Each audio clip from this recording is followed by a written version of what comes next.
Our last guest speaker pointed out a vote you had made in the Senate regarding tax increases here in the state of Virginia.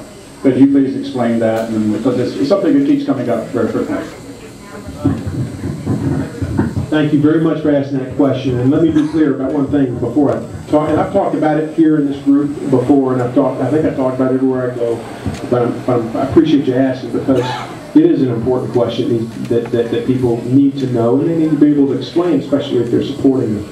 First of all, I was not in the state Senate at the time. I was in the House of Delegates. This was in 2004. Mark Warner was governor. He introduced a $4 billion tax increase.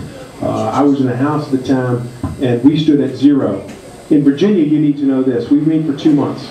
We are a citizen legislature, and we, as a part of our Constitution, are required to adopt a balanced budget within that 2 months. We got to the end of our session, February. We had no budget. We had nothing.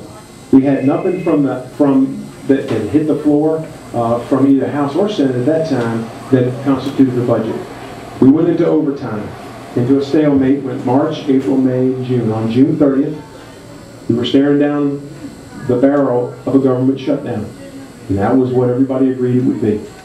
On that, as we got to that date, there was a bill that emerged between the House and the Senate. It was a bill that was approximately $1 billion. And I, hating to have to take the vote, not believing that we needed more revenue, but believing that it was my constitutional obligation to represent my people, believed that I had to vote for that bill that would have avoided a government shutdown at that time. And let me say a few things. Number one, it's the only time that that's happened in the history of the Commonwealth.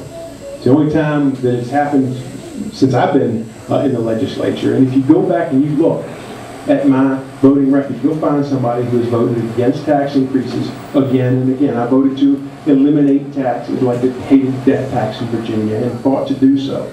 I introduced bills and co-sponsored bills that would eliminate taxes. So that's the kind of record I have, and that's the kind of record I will bring to Washington. And furthermore, in addition to the pledge that I made here tonight, I've signed the no tax pledge because I recognize that the future of this country is in grave jeopardy if we don't really start thinking about the next generation and not the next election. So I hope that answers your question. I'll leave it at that. Thank you for asking the question.